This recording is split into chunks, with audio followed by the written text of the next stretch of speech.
Welcome back. सो ये story हमारे 14 main characters की होने वाली है। डोंट यू बिलीव, इसमें हमारे मेन कैरेक्टर एक नहीं दो नहीं बल्कि 14 होने वाले हैं। ये स्टोरी हमारे 14 फ्रेंड्स की है जो कि अनफॉर्चुनेटली जैसे तैसे कहीं ना कहीं से सिर्फ एक ही लड़की के लिए फॉरन लव हो जाते हैं और इसके बाद आखिर किससे हमारी फीमेल लीड मिलती है वो तो ड्रामा देखकर ही पता चलेगा। सो बिना देरी के let's begin. Here everyone was a prince, मतलब अपने अपने वे में सब लोग यहाँ पर प्रिंस होते हैं। हमारे 14 के 14 मेन कैरेक्टर अपने अपने वे में एक तरह से प्रिंस हैं। स्टोरी स्टार्ट होती है हमारे ड्रामे के फर्स्ट मेन लीड से जो कि रियल रॉयल प्रिंस रहता है। उसका नाम है Suzaku Kanade. He is our real Prince जो कि रॉयल फैमिली से बिलोंग करता है और वो साथ में वो रॉयल फियोनिक्स में भी पढ़ चुका है जहाँ पर सिर्फ रिच पीपल्स ही पढ़ते हैं। अपनी क्वालिटीज की बात करें, he is super handsome, very kind hearted, super duper rich and उसके पास काउंटलेस स्किल होती है। हर चीज में एकदम परफेक्ट, हर एक स्पोर्ट्स में एकदम परफेक्ट। उसके बाद dancing skills and music skills भी, ओह माय गॉड, एंड साथ में fighting skills too. So overall a living god. That's why people called him a real prince. भले ही वो रियल प्रिंस नहीं है but he is a royal prince. अब इतनी सारी खूबी होने के बाद कौन उसके साथ फॉल इन लव नहीं होगा। और हम बात करें तो कानाडे रियल लाइफ में भी उतना ही ज्यादा काइंड हार्टेड है।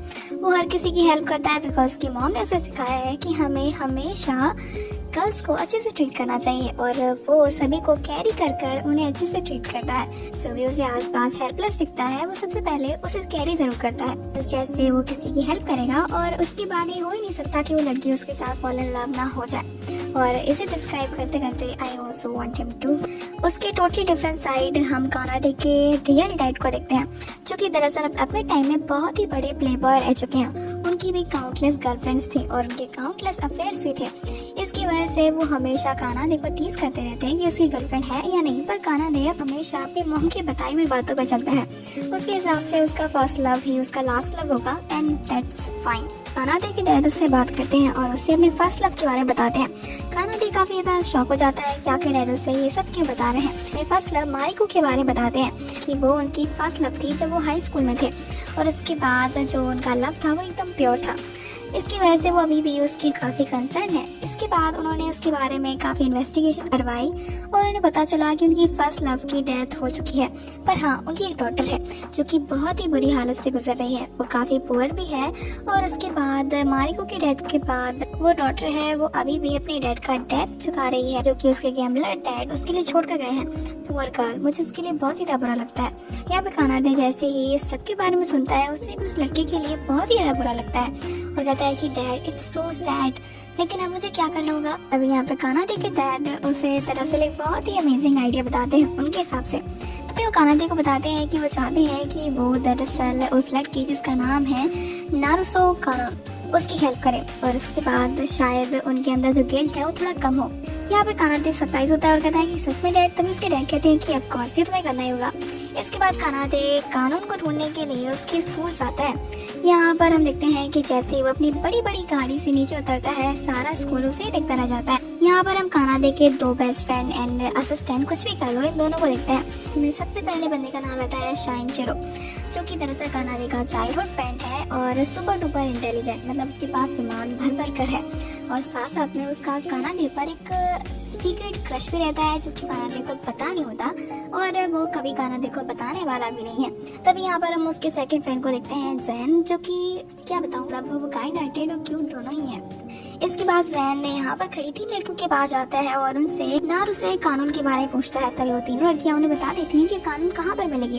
इसके बाद उन 3 लड़कियों को थैंक यू बोलता है। साथ में शिनचिरो कानाडे भी उन्हें थैंक यू बोलता है और जैसे ही वो कानाडे के मुंह से अपने लिए थैंक यू सुनती हैं वो तीनों की तीनों गिर जाती हैं।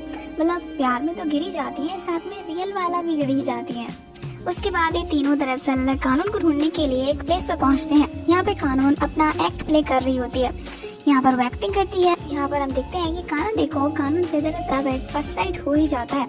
यहाँ पर जैसे ही कानून के वर्ड सुनता है जिसमें वो बोलती है कि you are my prince and I am waiting for you, और उसके लिए मैं अपनी सारी जिंदगी तुम्हारे लिए देने के लिए तैयार हूँ।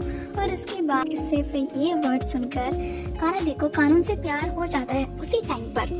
आफ्टर दैट स्कूल में कानाडे दरअसल कानून को फॉलो करता है। तब शिनजिरो से कहता है आपके लिए ठीक नहीं है कि आप इस लड़की को फॉलो करें। यहाँ पर कानाडे कहता है कि तुम चुप करो, शी इज माई प्रिंसेस, यही मेरा first love and true love बनने वाली है। तभी शिनजिरो कहता है कि ये आपकी प्रिंसेस नहीं हो सकती, बिकॉज वो सिर्फ और सिर्फ एक्ट था जो वहाँ पर चल रहा था। पर कानाडे कुछ भी सुनने को तैयार नहीं था। यहाँ पर वो कानून की उस वीडियो को काउंटलेस टाइम देखता है और अपने आप को दरअसल दिलासा देता है कि ये कोइंसिडेंस नहीं हो सकता, वो मेरी प्रिंसेस है एंड दैट्स ऑल। यहाँ पर शिनजिरो परेशान होता है कि आखिर इनका दिमाग गायब हो चुका है क्या, बिकॉज इंटेलिजेंट लोग ऐसी बात नहीं करते। लेकिन हाँ, अगर कानाडे का दिमाग घूम गया है तो मेरे पास तो काफी दिमाग है, मैं इसे घूमने नहीं दूंगा। और साथ साथ में वो कानाडे को पसंद भी करता है तो उसका जेलस होना भी बनता ही है। आफ्टर दैट में बताया जाता है कि कानाडे आखिर उन वर्ड से इतना ज्यादा कंसर्न क्यों है। में उसकी फ्लैशबैक की स्टोरी दिखाई जाती है। यहाँ पर हम उसकी लेट मॉम को दिखते हैं जो कि कानाडे को दरअसल अकेले ही रेस करती है, बिकॉज कानाडे के डैड तो प्लेबॉय थे तो उन्हें किसी चीज की कोई चिंता थी नहीं। उन्होंने कभी भी कानाडे और अपनी वाइफ पर ध्यान नहीं दिया। फिर भी कानाडे की मॉम ने उसे बहुत ही अच्छे से रेस किया, उसे सारे के सारे मैनर सिखाए और साथ साथ में ये भी सिखाया कि उसे हमेशा सबको अच्छे से ट्रीट करना चाहिए, बिकॉज एक रियल प्रिंस कभी भी किसी की डिसरिस्पेक्ट नहीं करता। और ये चीजें दरअसल कानाडे ने अपनी मॉम से ही हायर की हैं, इसलिए वो सभी से इतना ज्यादा काइंड हार्टेड है। अपने लास्ट वर्ड में भी उन्होंने कानाडे से प्रॉमिस लिया था कि वो उसी से शादी करेगा जो उसका फर्स्ट लव होगा, एंड इसीलिए कानाडे कानून से इतना ज्यादा कंसर्न है और वो उसे ही अपना फर्स्ट लव मान चुका है। सो ये फर्स्ट लव इतनी जल्दी से गायब तो नहीं होने वाला है। यहाँ पे कानाडे अपना पूरा मूड बना लेता है कि वो कानून को प्रपोज कर देगा, मतलब एक दिन का प्यार और उसके बाद प्रपोज, कानाडे मैटर। यहाँ पर शिनजिरो से समझाने की कोशिश करता है कि कानाडे ये काम नहीं करेगा, पर कानाडे सोचता है कि सब कुछ काम करेगा, बिकॉज प्यार तो प्यार है। आफ्टर दैट वो स्कूल में जाता है, कानून का वेट करता है और जैसे ही कानून वहाँ पर आती है उसे बहुत ही एलिजेंट मैनर में जस्ट लाइक प्रिंस उसे प्रपोज कर देता है जैसे कि उसकी प्रिंसेस है। यहाँ पे कानून उसे रिजेक्ट कर चली जाती है और कहती है कि आई एम सॉरी बट आपने शायद मुझे किसी और से मिस इंटरप्रेट कर लिया है। बट नो, कानाडे उसे फॉलो करता है और कहता है कि you are my princess and that's all. यहाँ पे कानून जैसे ये प्रिंसेस वाले वर्ड सुनती है वो हंसना स्टार्ट कर देती है और कहती है कि एक मिनट, क्या तुम फैंटेसी की जिंदगी में जी रहे हो। इसके बाद वो कानाडे का कॉलर और टाई पकड़ती है और कहती है कि मुझे परेशान करना बंद कर दो, और उसके बाद उसे धक्का देती है। यहाँ पे कानाडे नीचे गिर जाता है और उसके बाद हम देखें तो कानाडे ने पहली बार अपनी पूरी जिंदगी में इतना रूड बिहेवियर एक्सपीरियंस किया था, बिकॉज वो तो प्रिंस है तो प्रिंस वाले मैनर्स उसे आते हैं और प्रिंस वाला बिहेवियर ही उसके साथ किया जाता है। But for the very first time उसे इतना ज्यादा बुरा फील होता है और सम आवर्स जो प्रिंसेस है वो दरअसल मीन गर्ल बन जाती है हमारे कानाडे के लिए। यहाँ पर हमें ड्रामा के सेकंड प्रिंस को देखते हैं जिनका नाम होता है आयानो खोजी, जो कि दरअसल स्कूल के स्कूल प्रेसिडेंट है। यहाँ पर उन्हें पता चलता है कि कानाडे ने दरअसल उनका स्कूल विजिट किया है और वो किसी और के लिए नहीं बल्कि कानून के लिए।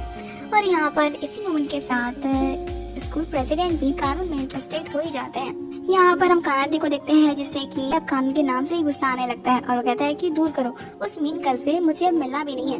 पर फिर भी कानाडे के डैड उसे फोर्स करते हैं कि ऐसा नहीं कर सकता वो, बिकॉज उसे कानून की हेल्प करनी होगी, बिकॉज वो बहुत ही ज्यादा हार्ड टाइम से गुजर रही है। यहाँ पे कानाडे अपने डैड को समझाने की कोशिश करता है कि वो उस मीन गर्ल से नहीं मिलेगा, पर उसके डैड उसे फिर भी फोर्स करते हैं। इसके बाद अपना मन मारकर जैसे तैसे कानून से मिलने के लिए जाता है। यहाँ पर हमें ड्रामा के थर्ड प्रिंस को देखते हैं, इसका नाम रहता है हारू, जो कि एक नंबर का प्लेबॉय रहता है। और यहाँ पर वो कानाडे को देखकर उसे वार्न करता है कि कानून से दूर रहना, अगर उसने कानून को टच भी किया ना तो he is a dead meat. यहाँ पर कानाडे सोचता है कि आखिर इसकी गर्लफ्रेंड कैसे हो सकती है कानून। यहाँ पर कानून अपने घर से बाहर निकलती है और कानाडे को देखकर कहती है कि क्या तुम मुझे स्टॉक कर रहे हो, देखो मुझे स्टॉक करना बंद कर दो नहीं तो मैं पुलिस को कॉल कर दूंगी। इसके बाद वो कानाडे को इग्नोर करके जाने लगती है। अनएक्सपेक्टेडली वो गिरने वाली होती है। यहाँ पर कानाडे के मैनर्स के हिसाब से वो किसी भी गर्ल को अपनी आंखों के सामने गिरते हुए नहीं देख सकता। इसके बाद वो कानून को पकड़ने के लिए होता है और अनएक्सपेक्टेडली इनकी अनएक्सपेक्टेड केस हो जाती है और इसके बाद ये दोनों ही जल्दी से उठकर अपने रास्ते भाग जाते हैं। लेकिन ये केस कानाडे के दिमाग में बिल्कुल स्टक कर जाती है और उसे हर टाइम सिर्फ और सिर्फ कानून ही दिखाई देने लगती है। वो हर टाइम इसे भूलने की कोशिश करता है, बट ये केस इतनी आसानी से नहीं जाने वाली थी। यहाँ पर हमें ड्रामा के fourth and super important main character को देखते हैं। इसका नाम रहता है ताकातो, जो कि गैंगस्टर बॉय है, मतलब उसकी फाइटिंग स्किल्स सुपर डुपर रहती है, पर साथ साथ में वेरी काइंड हार्टेड बॉय। और यहाँ पर हमें पता चलता है कि ताकातो दरअसल कानाडे का हाफ ब्रदर भी है, जो कि अभी अभी इन दोनों को पता चलता है जब कानाडे के डैड इन दोनों को बताते हैं कि ये दोनों ब्रदर हैं। और ताका तो कानाडे का बड़ा भाई है। इसके बाद ये दोनों इस बात को मानने से मना कर देते हैं कि नहीं, वो दोनों ब्रदर कैसे हो सकते हैं। यहाँ पर हमें पता चलता है कि डैड तो प्लेबॉय है, तो कुछ भी हो सकता है। आफ्टर दैट ये दोनों दरअसल आर्ग्यू कर ही रहे होते हैं, इनमें फाइट वाला सीन चल ही रहा होता है। तभी यहाँ पर इन दोनों के डैडी ने बताते हैं कि वो बहुत ही तक खुश हैं कि उनके दोनों सन फाइनली साथ में हैं। यहाँ पर ये दोनों मना करते हैं और कहते हैं कि नहीं, वो ब्रदर नहीं है। अगर तो कानाडे के डैड उन्हें उनका रियल मैटर बताते हैं और वो कहते हैं कि कानून, रियल मैटर कानून है। उन्होंने कानून की हेल्प करने की कोशिश की थी कि वो कानून के डेट का जो डेप्ट है वो चुका देंगे, पर कानून ने उनकी हेल्प एक्सेप्ट नहीं की। इसीलिए अब सारा मैटर अब उनके सन पर जाता है। वो चाहते हैं कि उनके दोनों सन कानून को अप्रोच करें, उसके साथ फॉल इन लव हो जाएं और उसे इस रॉयल प्रॉपर्टी की प्रिंसेस बनाएं। यहाँ पर दोनों ही मना करते हैं और कहते हैं कि ऐसे कैसे, मतलब किसी के साथ भी फॉल इन लव हो जाओ। तभी उसके डैड कहते हैं कि ऑफ कोर्स ये तुम्हें करना ही पड़ेगा एंड इट्स माय रूल। कोई भी कानून को फॉल इन लव करवाने में कामयाब नहीं हो पाया तो ये ट्रिलियंस ऑफ प्रॉपर्टी किसी को नहीं मिलने वाली है।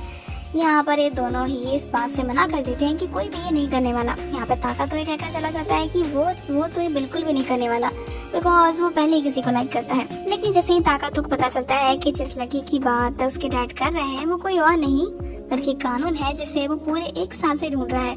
और फिर इनकी फर्स्ट मीटिंग तब हुई थी जब पहली बार ताका तो उन्हें कानून को दरअसल फाइट करते हुए देखा था, और इसके बाद उसकी फाइटिंग स्किल के साथ ही उसे जस्टिस वुमन समझ लेता है और उसके साथ फॉल इन लव हो जाता है। लेकिन फिर उसे कानून कभी दिखी ही नहीं और वो अभी भी उसे ही ढूंढ रहा था। और इन रियलिटी हम देखें तो फाइट वाला सीन दरअसल एक एक्ट ही रहता है, वो भी एक प्ले में।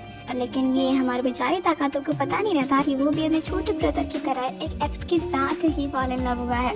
बट छोड़ो, ये उसे फ्यूचर में पता चलेगा। इसके बाद ताकत तो तैयार हो जाता है कि वो तो कानून को परस्यू करने वाला ही है, भले उसके डैड उसे ट्रिलियंस ऑफ प्रॉपर्टी दें या ना दें। यहाँ पर हम कानाडे को देखते हैं। सेंचिरो बताता है कि उसे दरअसल कानून को परस्यू करना ही पड़ेगा, भले वो भी सिर्फ उसे अपने डैड को दिखाने के लिए सब करे। बिकॉज अगर ट्रिलियंस ऑफ प्रॉपर्टी ताकतों के पास चली गई तो वो गैंगस्टर सब कुछ बर्बाद कर देगा। इसके बाद अपनी प्रॉपर्टी को बचाने के लिए कानाडे भी ये सब करने के लिए तैयार हो जाता है। यहाँ पर ये दोनों ही इसके लिए तैयार हो जाते हैं और ताकतो और कानाडे के डैड इन दोनों को ही प्रेस करते हैं कि फाइनली उनके दोनों सही लाइन पर आ गए हैं। तो वो देखते हैं कि आखिर कानून किसके साथ फॉल इन लव होती है। और इसके बाद अपने 5th प्रिंस को देखते हैं, रयू, जो कि दरअसल ताकतो का रियल ब्रदर रहता है। यहाँ पर वो ताकतो से पहले कानून को अप्रोच करता है, वो भी अपने ब्रदर के लिए ही, लेकिन वो खुद ही कानून के साथ फॉल इन लव हो जाता है। इसके साथ ही हमारा ये पार्टी पे एंड हो जाता है नेक्स्ट पार्ट के साथ। Thank you so much guys for watching.